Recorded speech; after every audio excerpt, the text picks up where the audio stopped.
vänner Narchen. Talk about good, talk about good, talk about good, talk about good. We thought it would be a great idea to do collab and a co-design, which I hadn't done before actually. It was a fun process, overall, and that's when Rachel came in. And we'd never worked together, so it was a bit of a testing ground.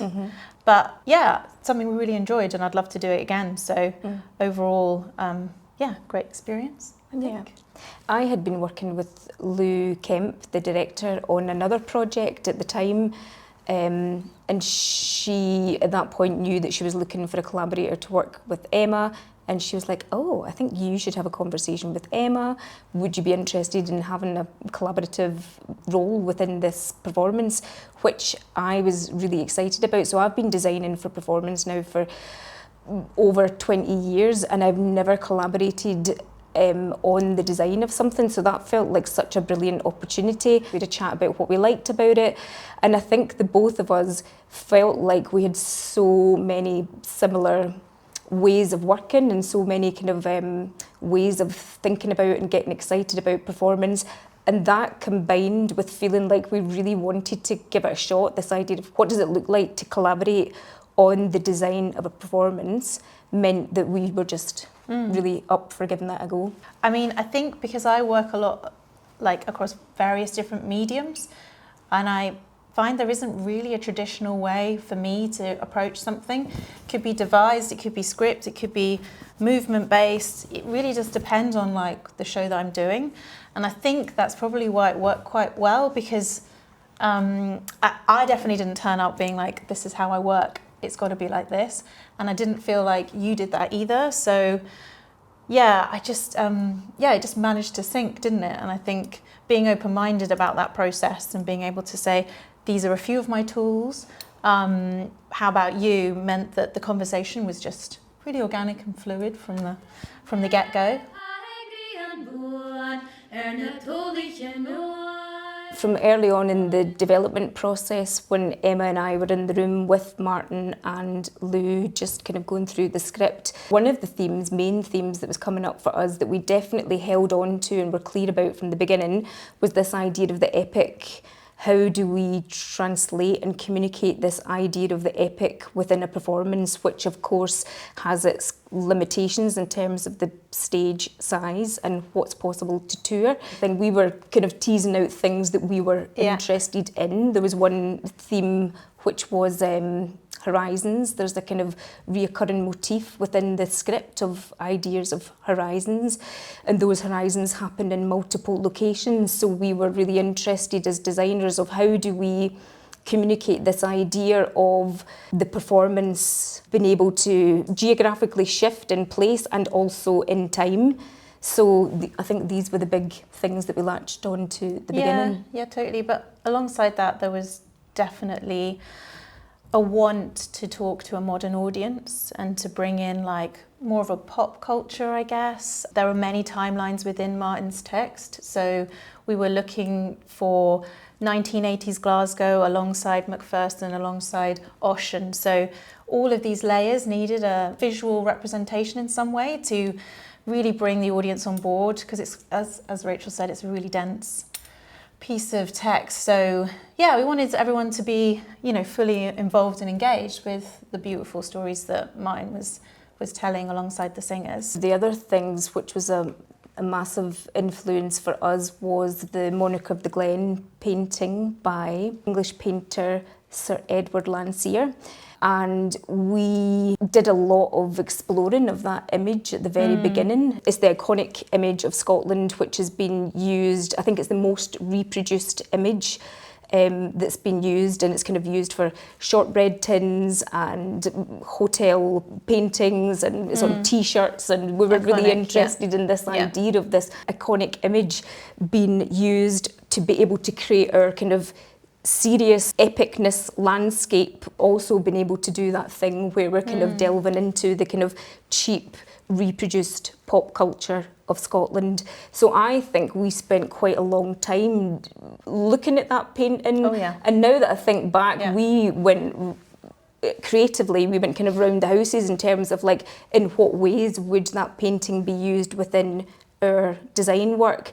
And eventually, I suppose, as a bit of a kind of blueprint to the concept of the design, we landed with this idea of a deconstructed Monarch of the Glen painting. So we liked this idea of the performance design holding all of those elements. So the Highlander was, of course, Martin. We've got the rock, the fog or the mist, and the landscape.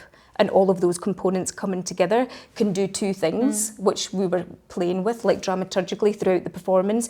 You present it to the audience in a certain way, and it feels iconic and epic and deep and meaningful, and you present it in another way and it can feel throwaway, cheap and distasteful. So we really like that ability of the deconstructed image of Monarch of the Glen to be able to do that. Yeah, and also quite playful. So Martin, there's a lot of comedy and light relief with what Martin's talking about, and he's very good at switching between the two. And I think that image as well had a playfulness to it, and I think the way that we approached it and deconstructed it on stage was allowing that joy to happen. So we have this massive Shortbread printed image that swings across the stage that is very joyful. Equally alongside, you know, the smoke machine and the stag, I think you do get an element of just joyful playfulness that is good to riff off when you need to perhaps bring the audience back in after a sort of long, dense period of text. There's the brilliant moment when the stag is first revealed from behind the rock and Martin comes out with the tea trolley and then literally like picks up his cup of tea. It's like that was actually like so fun to be able to work on that moment of like, literally how do you work with this constructed image and then deconstruct it in a way that's really clear to an audience and adds that tone of humour to the performance that allows the audience to get on board with what the language of the performance is going to be.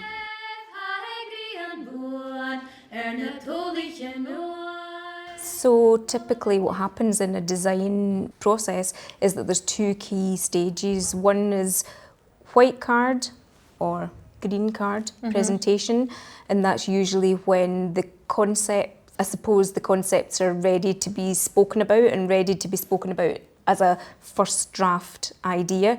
Usually those concepts have arrived in partnership with the director, so you've been in lots of conversations prior to that point, and in the case of Emma and I, we have been in a lot of work prior to that point as well. So we really went on a journey and we really feel like we've found something that we're quite excited about, and then we do the white card presentation. We don't do a storyboard at that time. We didn't kind of detail exactly what happened scene by scene, but we've certainly got the broad brushstrokes of what the arc of the design would be throughout the whole performance. All of the kind of the creatives and the producers all leave the room and they leave us together with the production team, Emma and I and the production team, and we have a little conversation about what will that look like in terms of budget, and there's conversations about how we expect things to look, what the sizes of things will be, what the materials will be. And actually Alice here from production manager, she's got this little model truck where you can literally put your pieces of the model box into the truck to see if they fit. So that's also a part of the conversation. It's like,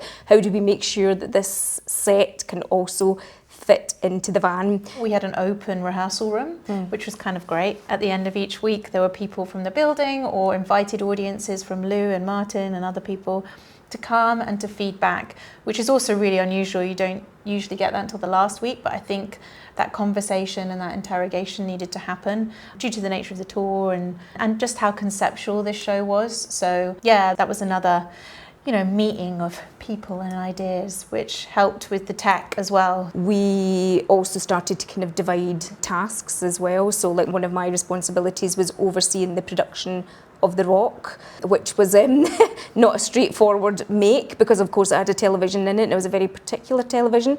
So I spent a lot of time, going back and forward to the workshop and working there with the maker and, coming back with images for Emma. At that point, Emma, I think you were focusing on costume as well. Yeah, I had a costume focus. I was driving that one and making sure that we'd have things made. Because we'd taken a week away to do the R&D, it meant there was a shorter period for construction, which was challenging. And obviously the singers needed to feed back about how they felt in what they were wearing and make sure that we could address any needs that way. So it was good. We were kind of dividing and conquering. And then we also had AV, so we would both feed in and out of that because those images needed to be seen alongside what was happening on stage.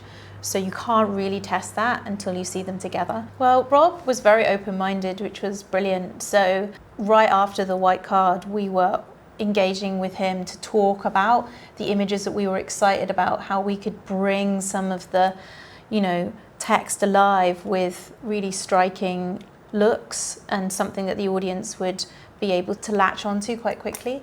So we just came up with a massive folder of things that we thought spoke to the show and took it from there. Also to say that Rob, Emma and I worked very closely at that very beginning part of the process.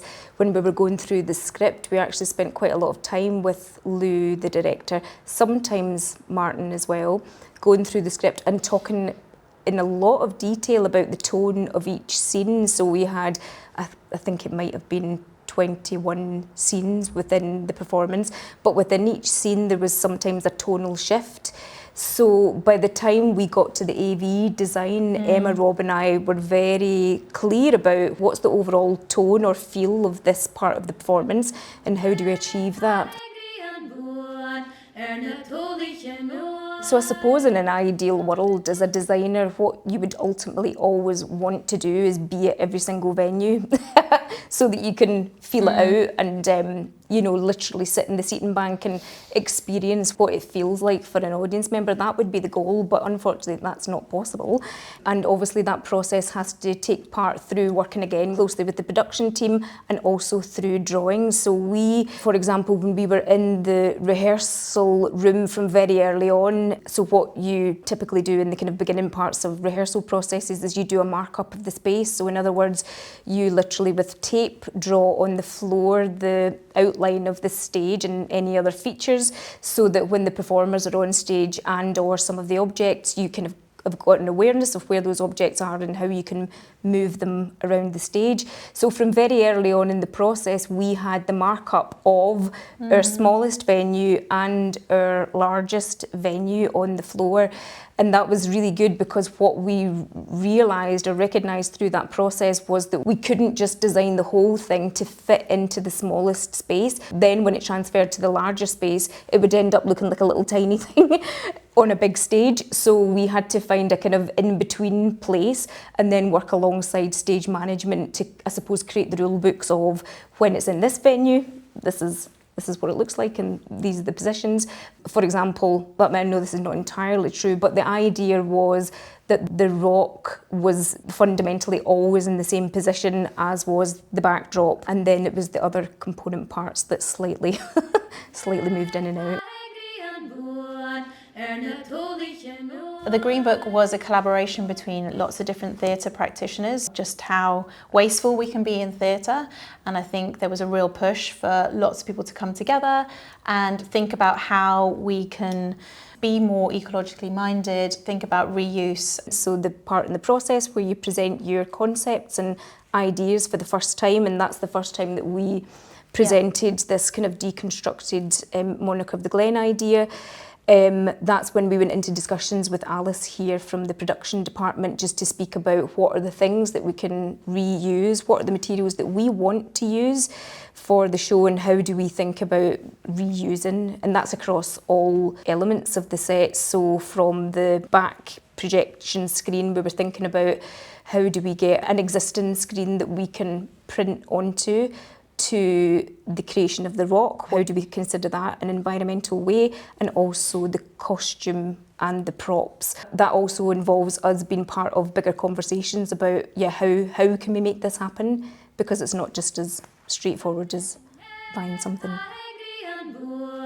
I think we wanted the singers to have agency alongside Martin. I'm talking about the female costumes first off, and for them to feel modern and for them to feel good in what they were wearing.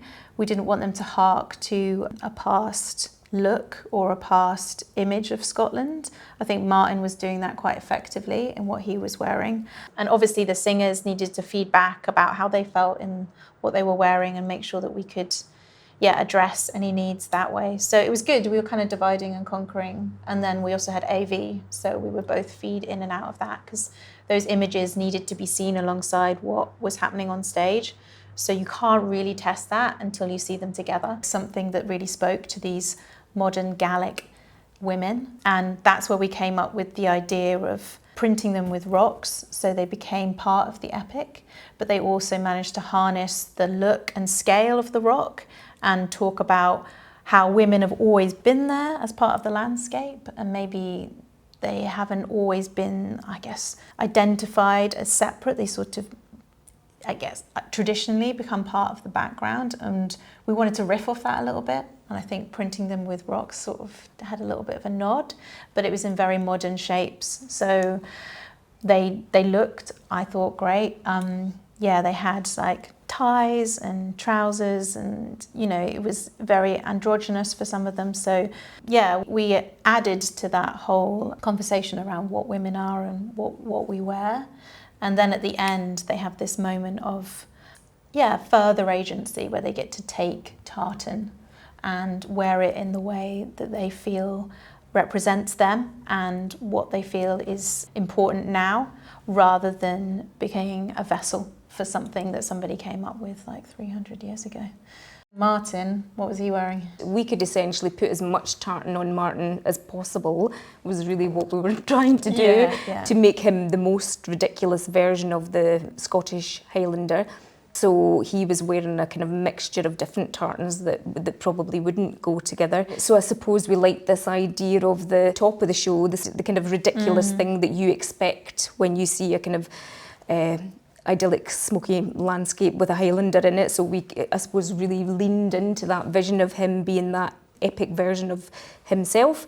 And then very quickly, as the performance starts, it kind of gets undercut and he starts to very slowly, all of the tartan gets taken off. Then again, similarly to the journey of the women, by the end of the performance, Martin, the performer, has also reconnected with his version of what he wants to wear as a Scottish man, so starts to put back on parts of the costume that make him feel empowered. And then the very final scene is this like glorious cacophony of brilliant tartans all dancing and singing and being themselves. Well, I guess there were three strands of the text that we wanted to visualise. We had the epic, as we described earlier.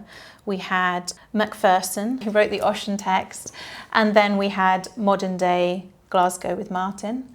So the design reflects those three elements using the deconstructed image of Monarch of the Glen. Those three elements are our storytelling tools on stage and form the backbone of what we're looking at.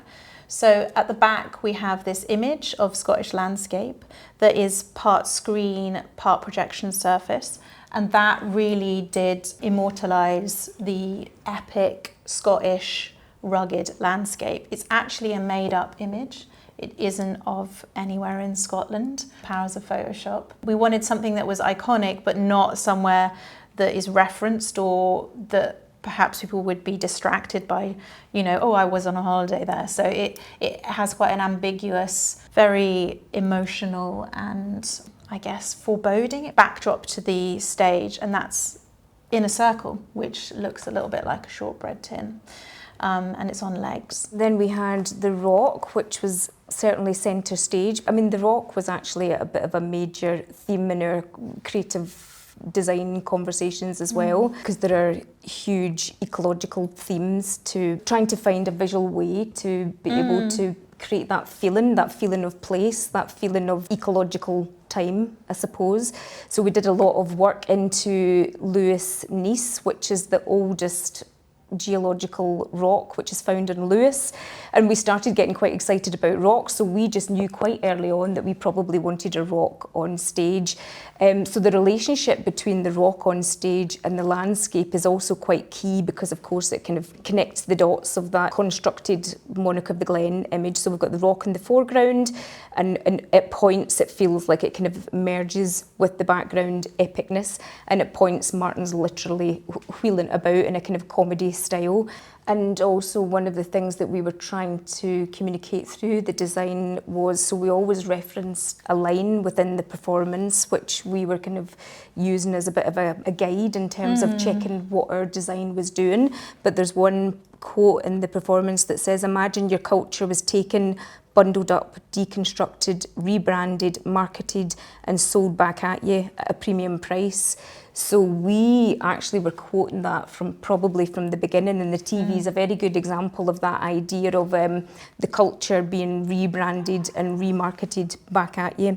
And of course the television screen has that beautiful allure of as soon as a television screen appears on stage, the audience are like immediately connected to it. And then What else? alongside that we had the stag on our tea trolley, which is revealed a few minutes into the show, but it sits there quite majestically from the opening.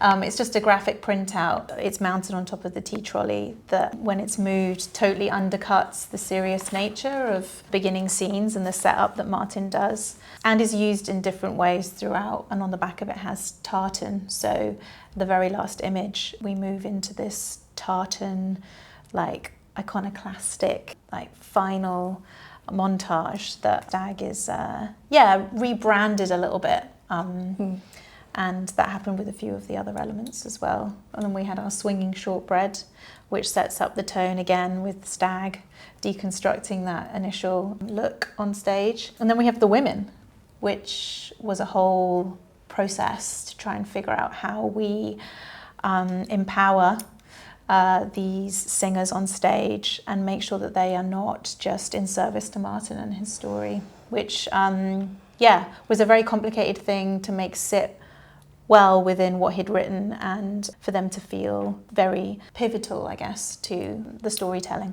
They were essentially just sat on bar stools, but they do move around the space, and I think we wanted them to really feel like, through engaging with these elements, they were perhaps reconfiguring the future of what Scotland could be. They obviously played to the past, but they were very much trying to evoke where we could go next as a culture and as a conversation. Talk over good, talk over good, talk over good, talk over good.